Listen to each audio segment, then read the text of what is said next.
Happy first birthday! Today is Sprinkle of Courage's first birthday, and I cannot believe that the group is essentially 1 year old today, and I'm completely blown away. When I first had this crazy idea, I had no idea that it would turn into something that it is today, and I'm so excited for what's to come, because this year has been a complete and utter roller coaster ride, and I can't wait for the next one. This whole group started with a few blog posts. I created it, and you know, I honestly didn't think anyone would see it. It was on Tumblr. I just wrote a few blog posts, put it out there, and then when that sort of grew, it grew, and a lot of people wanted me to do YouTube videos. You know, a lot of people still wanted me to blog, but they also wanted me to vlog. And I think because once you see somebody, you can sort of trust them more. And I was dead set against it. You know, me sitting in front of a camera, putting them on YouTube was not something I ever intended or wanted to do. You know all about my self-worth, and I did not want to put it on YouTube for whoever to criticise. But you know, more people kept asking, and I thought, well, maybe I will. And I did, and I got such a huge response.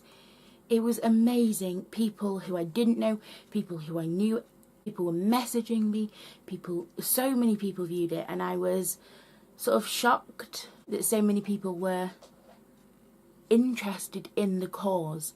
And it really was such an amazing feeling to know that this group is not only helping people but also raising awareness, and it's more than I dreamed of for the group.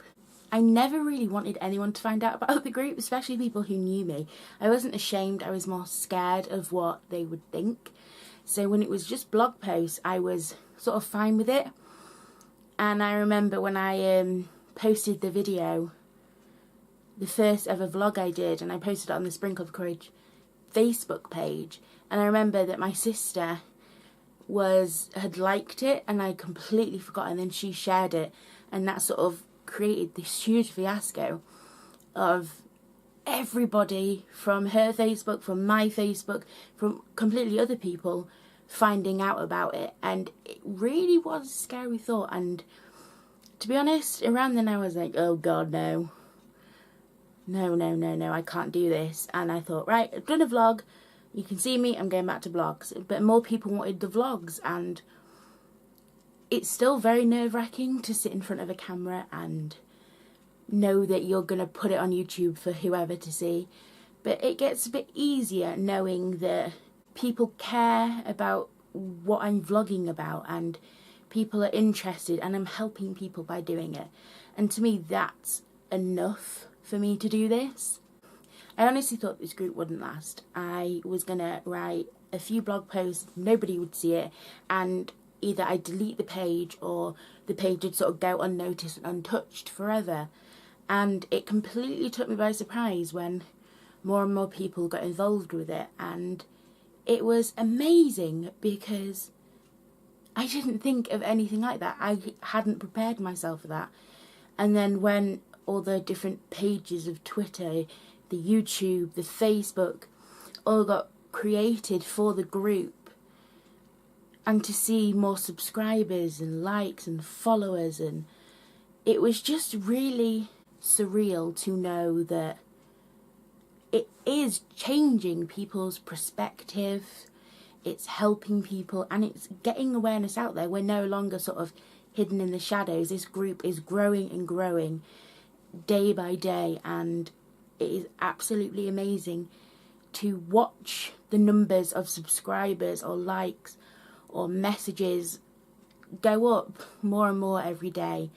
And I know a few people were sort of wondering how it all works, because it is a bit of a weird setup, but it's not just me. Just because I sit and write the blogs, I do the vlogs, I answer everyone's emails, But, you know, you guys get in touch with each other all the time. People comment on the YouTube page, and you know, other people comment off that. People write posts on the Facebook page and comment off that. People on on Tumblr, people on Twitter, you all sort of integrate with each other, and then a few people have told me that they've made friends from that, and they're sort of banding together to battle their own mental illness. And that's what the group was all about, was to sort of only to raise awareness about mental illness, but also to help people and to let people know that just because you're meant to keep quiet about it and sort of sweep it under the rug, you're important, and this disease is important, and you shouldn't have to hide away just because something that the world isn't really educated about is happening to you. And there are people out there just like you going through it and need somebody there to help them. And it's a lot easier to talk to people who know the feeling of wanting to commit suicide, that feeling of self-harm, the feeling of anxiety, of grief, or any of those problems. It's easier to talk to people that have had those feelings or are having those feelings. And it's quite nice to swap tips with each other to show that, oh, well, this tip worked for me, but then to hear, well, that didn't work for me, but this one worked for me. And you sort of pick up your own sort of tools from other people. And it's really, really great to know that this all started from a really nutty idea that I could do this, and to see it grow and grow has just been an amazing feeling. Over the past year, it has been nuts. There has been some really, really tough times where I honestly thought that was it. A lot of us have struggled this past year and have been very close to the edge. We have also had some really good moments where people have found each other or have, you know, managed to get control of it and sort of cope with it. I think people think that they only sort of watch, but they don't. Other people who are starting to cope with them, they then start giving advice out on the different pages to other people that are really struggling as well. And I think that's totally sums up the group, that everybody is helping each other. It's just sort of me that sort of, I'm just sort of the face of it that sort of publicly does it, whereas everyone else does it in the background, because not everybody is willing enough right now to sit in front of cameras and film their own feelings. It takes a lot of courage to have to sit in front of a camera and know that lots of people can watch this, and it's very, very scary. Knowing that the group is 1 year old fills you with joy and excitement, because the first year is the hardest, because it's brand new. You don't have a clue how anything works. You're not really sure if people are enjoying it. You're not really sure what to write, what to film, when to post videos, what to write about, who to sort of target, what to say to people that message you.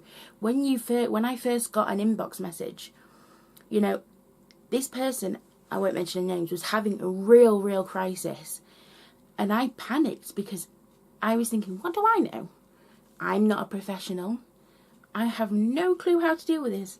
But then you realise they didn't go to a professional for a reason. They are you. They need somebody who's going through the exact same thing to talk about. And that's exactly what I did. And I think that's what it is. You don't have a bunch of professionals telling you words and diagnoses and that you have no idea what means, and they could literally just be mumbling and making things up.